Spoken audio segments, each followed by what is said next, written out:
Good evening, ladies and gentlemen. I hope everything is well. I hope life is moving on well. Good evening, good morning, good afternoon to everybody across the globe. Today, I'm basing here in Somaliland. I was called for a lecture, an English lecture, English and literature, and basically they want to help them train their teachers and some students the IGCSE curriculum, which is much used by the British. IGCSE curriculum is not Irish to it. You have to understand the basics of literature at advanced level, because it involves analysis and analogies, whereby you have to draw a line in summarizing certain things, employing not basic but advanced English where necessary. So basically, it is about literature in particular. But some of the issues I've come to realize for the 2 days I've camped here is that the students and the teachers are not yet well versed, even with the Oxford curriculum. That is the best curriculum which I can state Ugandans, the Kenyans are using. The basic curriculum is going to talk about the parts of speech, is going to talk about writing, it's going to talk about the punctuation, sentence constructions, poems, and others. But the IGCSE in particular, it conclusively goes in depth to talk about real English. Meaning, when you have the foundation of the ordinary curriculum, the ordinary British curriculum, which Uganda uses, the Kenyans are using, it can help you as a stepping stone. But you need to dive into details to understand what IGCSE curriculum means. As I've told you, it involves reading novels. It involves using vocabulary beyond normal. It involves analyzing the novels, analyzing the author, analyzing the intention and the content, then the intent of the author, why he chose those particular theses. It involves the writing skills which are beyond normal, like quoting, citation, and very many things of writing, paragraph writing, thesis writing, report writing, very many things. So when you have the root of our curriculum in Uganda, yes, it raises you at a particular point in that you can easily manage how to maneuver it, but it also sends you back to read and understand literature in detail. One person was asking me, is IGS all about literature in English? Please no. It is pure literature. Literature is interesting because it teaches you the 4 basic communication skills.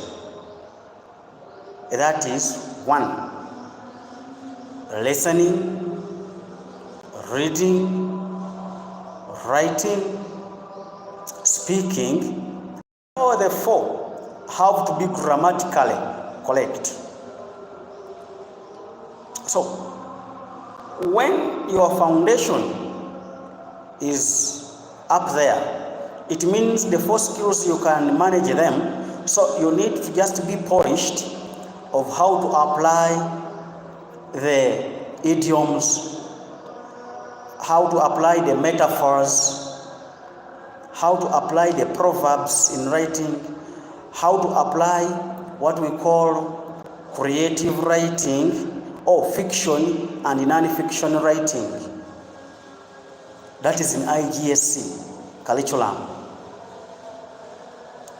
So many students of this land in Somaliland, they are not up there in this curriculum because their curriculum is much based on Somali language and the Arabic.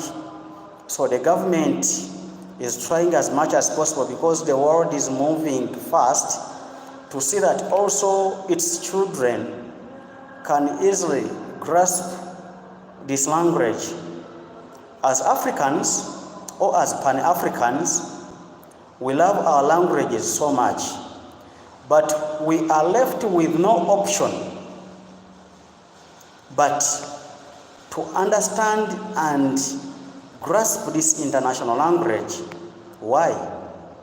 The language is much used as the main language of instruction in education systems. Any person with a perspective of going global to seek for scholarships in one way or another, you will need to be with this language on your fingertips, on your pulse. It eases communication, it eases interpretation, it eases self-expression, and it eases reading. That's why most of the countries are sitting for IELTS, so that they can test those four skills of speaking, reading, writing, and listening, and in so doing, they are comfortable to work in those first-class countries of America, Canada, and Europe. The main issue I've come again to note is that people of Somaliland, most of them, they can understand English, they can read, they can write, but when you speak to them in English, it is becoming a problem to respond. Like you will speak to me in your mother language, I can listen, but the reply becomes another stumbling block. Solution to this. The main solution to self-expression is conducting open debates. The students have to get into what we call groups. These groups encourage what we call competition. And in the competition, the groups go sit and research on the points they are going to put across. When research is done, they go through, they rehearse, they do everything to see that they can win the other team. And when you encourage that competition, it helps the young ones, the secondary and the university students, to easily express themselves, because at this stage of university and secondary level, you cannot make them go back and you grasp the main basics. When you want them to train self-expression, you have to introduce them to what we call discussion forums. And in discussion forums, you encourage each student to participate individually. Once you do so, it means you are going to get the best from this student.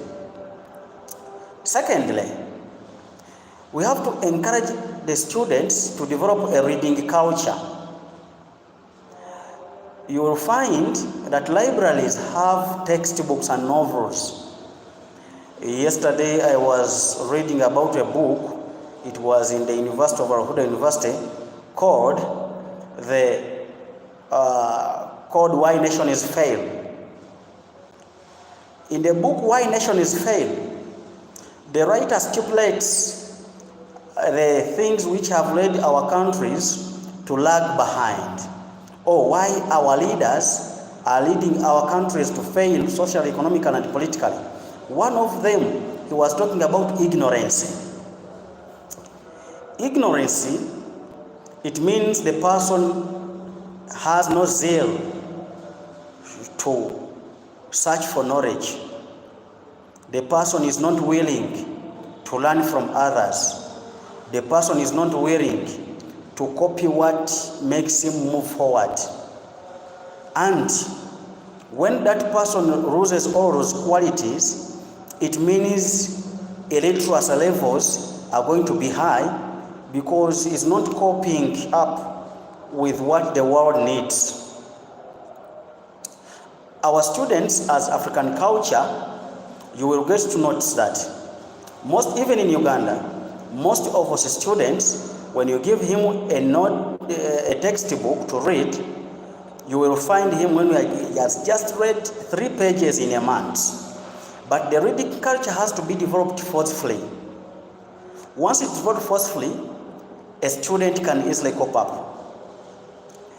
In my journalism career, as I was attending journalism at Islamic University in Uganda, the lecturer who was taking us on, she was called Madam Twegumye Zake Mebo.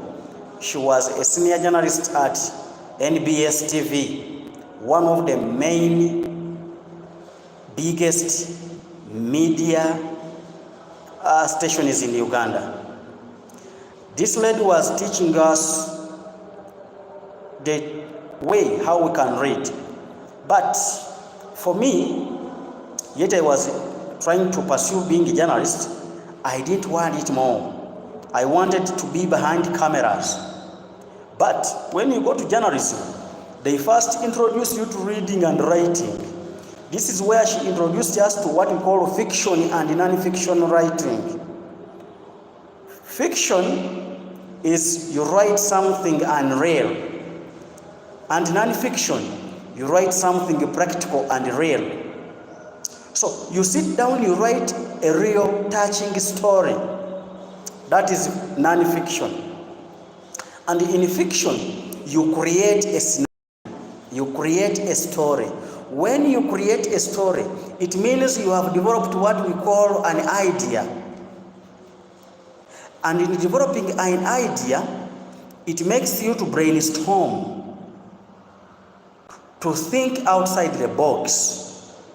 As you continue thinking outside the box, again, it helps you to develop the writing skill. And your first sentence is always going to be what we call an introduction statement or a thesis statement. Once you break the ice in a thesis statement, it helps you to build on other ideas by creating supporting statements. And the supporting statements have to be in line with the topic sentence or a thesis statement. Once the thesis statement is clear, it helps you to develop more and more ideas in writing following the main topic or the main thesis, and it can help you to introduce in what we call the conjunctions. You introducing the adverbs and so on and so forth. Then you can introduce in what we call additional statements or transitions. The transitions helps you to dig further, to give more detail of the thesis statement. It helps you to go on and break down the thesis statement. Once you continue breaking down, it is compiling to make more paragraphs, and once you make more paragraphs, you are forming what we call an essay. An essay is a collection of paragraphs. in this collection of paragraphs, it has to be under one theme or under one topic, and the topic, it has to be in the topic sentence. So when you are introducing a topic in writing, I'm talking about people taking the IGSC, this topic has to follow what we call an introduction or opening statement, the supporting sentences, then the transition is, in the transition is, you go to the conclusions. The conclusion becomes a summary of all the ideas. It becomes the summary of what we call a thesis statement. So, in writing, brainstorming, pre-writing, editing, pre-editing, and final writing are very key in writing.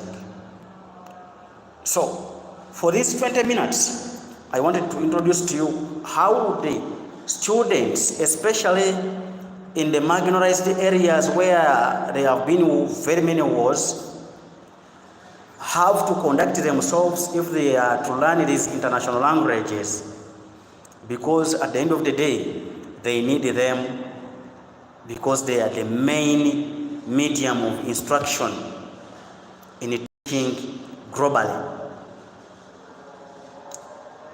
When you move further, these students, because they are not well versed with this language, I was telling one of the schools, the main school in Somaliland, that you have to encourage your students to go on YouTube, listen to BBC News, listen to Voice of Africa, Al Jazeera News, listen to English speakers on YouTube, listen to the presidents. These presidents or these personalities, when they are speaking their English, you will try to understand or try to get to know that their words are well pronounced. Their words come out clearly. I urge you that if you are going to use the African YouTube channels, you have to be selective, because some Africans, they tend to speak this English in a way which is of showbiz. What do I mean by showbiz? They try to twist the language, and that's why most of the people fail international tests, fail international interviews, because those people, they always want to get your own accent, because your accent makes you to speak what you understand most. Holy King, salute please. Thank you for listening. So it makes you to speak what you are well versed with. Naturally, when we are using our local languages, we speak with ease, because this is our local language. When you listen to the Britons, when they are using their language, they speak it organically. You hear them sounding well. But when you find our fellow Africans using this type of English, they twist the English in that even the computer cannot hear what they have said. That's why when you put on these YouTube channels, you will see when the YouTube is breaking down your words, some words are not well printed and pronounced. So it's going to think, then it puts the word which you didn't say. So, in my wisdom, when you are using these YouTube channels, I kindly request you to resort to a YouTube channel which is organically developed, whereby you can easily listen and hear clearly the words said by the English speaker. And if you don't follow that, please, you are going to find it very difficult. Then another tip or trick you can use to easily learn how to speak English. I urge my students to always sit down, get a copy of a book, maybe a textbook. For example, read textbooks or novels like for Chinua Achebe. Go to these Kenyans, they have good writers. You look for those books. When you look for them, it helps you to read, you contemplate, you comprehend, then you summarize the main topics. When you summarize, it helps you to know how to use those words. You underline the main vocabularies being used in that book. Underline the main idioms being used in that book. Try to check for the meanings of those words. Try to use them in your main sentences as you are writing. Once you do so, you are perfecting the writing skill. Once you do so, you are perfecting the reading skill. Then, listening to English speakers, you are perfecting the listening skill. This prepares you for IELTS. It prepares you for IGCE curriculum. And once you get those skills, you are good to go. I would like to stop here. I'm going for a lecture review with my students at Abaso Tech University. They called me to lecture them, to give them an overview of literature, how the students can improve here and there, how the students can improve on citation, referencing, in text, and how they can easily write reports with ease. I'll be coming always here to share my ideas on literature. Thank you so much. God bless you. I will catch you next time. Sayot, please. I beg you to subscribe, to share, and reshare. Thank you. Fine, how are you?